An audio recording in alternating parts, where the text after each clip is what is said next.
Hello YouTube, I am back and we are back with Punishers. So back in my home clan again after CWR week 1 and obviously we came away with a victory. I'm just going to move some things out of the way, which I should have done earlier, and let's get ourselves prepared to see this week's MVP of the war. So basically MVP is something that we're going to do pretty much every week. Probably not every war, it's a bit much. We'll probably have something a little in clan, but it's going to take something pretty special to hit that MVP status. And this week, someone special, Miss Ophelia Melons, did just that, and she came away almost with the 11v11 six-pack, but she shook off the shackles of the dip duty and took that 11v11 very seriously this week. So as you can see, we came away with the victory against TeamPlayMercury, 114 to 112. So they still had some attacks left on the board, but they were lower hits, and yeah, they weren't coming back from that. So let's pop in here. We're going to look at my team, and where is she? Here she is, number 9 down there. So you can see a 97% against their number 2 base. I'm not even going to try and say it. And then a nice cleanup triple on number 8. So we're gonna show up this. We're gonna show the 97%. We're gonna work our way up to that special six-pack. And what makes this so special is Ophelia has, self-imposed. Put herself in that place of taking the dips for us and really securing those stars. But this war, she shook that off, stepped up her game, and really just went beyond herself on it, and it was really awesome to see. So amazingly, I don't even know what I'm in for. It feels bad. It's very unprofessional of me, but let's open it up and see what happened here. So firstly, we have a quick look here. She's coming in with the bowlers, a few witches, some healers. Seemingly standard fare for a Town Hall 11. It's just all about angles, timing, and execution. And yeah, she came in hot on this. So let's see how we go. So we're going to play that down now. Archers in to trim the corners, first things first. And then she's got the baby drag to set the funnel down that side, just picking up the cheap percentage with everything out of range. So obviously using the baby dragon initially where that archer tower, because it's going to be tanky enough to hold on. So plenty of percentage. Queen walk starts running that top side, so she's picking off defenses here. You're going to see a rage come down on it shortly as she steps up and starts to take a bit more heat. So she's sitting around that half health at the moment. She's doing all right. So King Bowlers come up with a few witches. So this first set is going to set the funnel to the other side. Everything else is going to be linking up through here. So Queen Pop's ability steps up into the Inferno. Some archers manage to pop the giant bomb, which is awesome. Have a rage come down through there. Funnel's been set, so everything's moving through the core now. So really good rage. Didn't even need to spend a rage on the Queen early, which was probably part of the reason this attack was so successful. So everything just being trimmed there with those witches going ahead. The outside spring trap to stop those bowlers did just that. But everything moving in at the moment. So Queen's taken the heat now. She hasn't retargeted. That is insane. That cost the raid. This would have been a triple if that Queen had not been retarded. That's safe to say, right? Anyways, let's look at this backside of the base. Everything's going to funnel its way around. And basically going to be ending up in this quadrant of the base here, which is going to be where everything will peter out. It was a 97%, so everything's still moving through.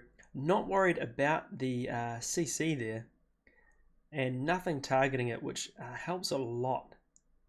So a bit of splash damage going on. Bowler's trying to do the work. Gonna step up now.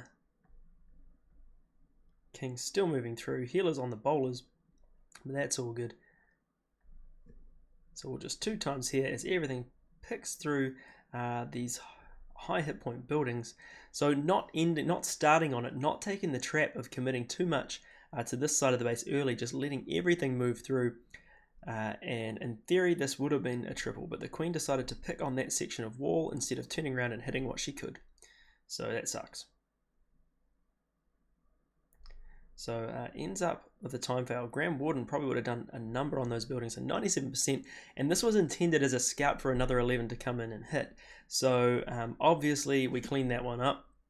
So the 11v11 triples were on the menu this war, but we will move back in and have a look at where that other triple was, which I do believe was somewhere around here. So let's see the replay of what she came in with. Obviously confidence being pretty high. A few more witches in this composition, so puts in a lot of giants as tanking as opposed to the golems. Just with the single target inferno, you don't want to lose your tanking straight away. So jump comes down and everything, easy funnel set on this side, so everything jumps into the base immediately. So you can see poison come down for the CC, and the heroes are in to take care of that as well. So queen should step up, witches are stepping up to take care of the baby drag, and everything's good. Grand Warden ability, keeping everything up through splash and high damage dealing buildings. And they're already through to the second part of this base, so just wrecking everything at this point. So no healers because there was no walk portion of this raid, but just putting all the damage down and using the Grand Warden's aura to be what keeps everything up at this point. So everything looked, through the core, when you look at it, looks like it's petering out. Queen's going to get that building and then go down. Grand Warden will be sitting back and sniping some buildings and just waiting for this mob of bowlers that broke their way out to move around with those skellies as tanking. As you can see, there's one mortar for splash, so looking pretty good. It's all about the cleanup here. 40 seconds still left to finish this raid with. So we're gonna two times up. So Skelly's staying out ahead, so that's huge. Skelly's got in quick enough, and there was enough of them that they moved in to the splash damage, and the splash basically moved out and started targeting stuff out here, which was tanky enough to hold on, and then the Skellies did all the work. And at that point, once this goes down, 4-point defenses are not going to take out that many Skellies, so this is a done and dusted attack. So huge, about 100 Skellies running through there, not even exaggerating. There's a ton of the damn things, and there it was. So there's the triple. Ton of bowlers,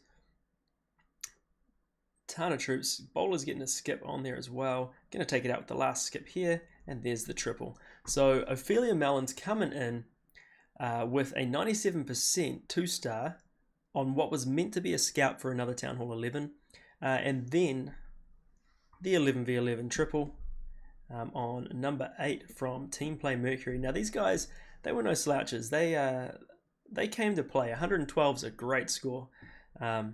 We were just better. It is what it is, Breakdown favored us a little bit, to be honest, as far as our 11s went. We had one extra 11 from memory, but yeah, so that was always a bonus. But they came to play. I mean, they had huge destruction percentages. It was great. They at Town Hall 9 did really well. Our 9v9 struggled a little bit this war. We tried some new things. It was great. Plenty to work on. We'd love to come away with a closer to perfect war. But credit where credit's due. These guys in Punishers, my team, my clan, came in and just wrecked it. So really happy. We just keep going on, and I'm going to put it out there. Any of you CWL clans, if you want to have a friendly scrim, just practice some things, maybe hit up some of our bases, see how we hit you. Hey, it could be a bit of fun. Just get in touch. You'll see me on Twitch, on Discord. I'm in a few different servers, so yeah, let me know. Until next time, guys, that was the video. Just really wanting to shout out Ophelia Melons, Town Hall 11 from Punishers, coming away with the MVP status in this war. for 2 great hits. And more than just the fact they were great hits, she just really played outside of the comfort zone. And it came off really well. So huge shout out to her and to the rest of the team. But this is your day, Ophelia, so good job. And we'll see the rest of you guys next time with hopefully some even more incredible attacks going on. So yeah, until then, have fun, keep clashing, and I'll see you next time.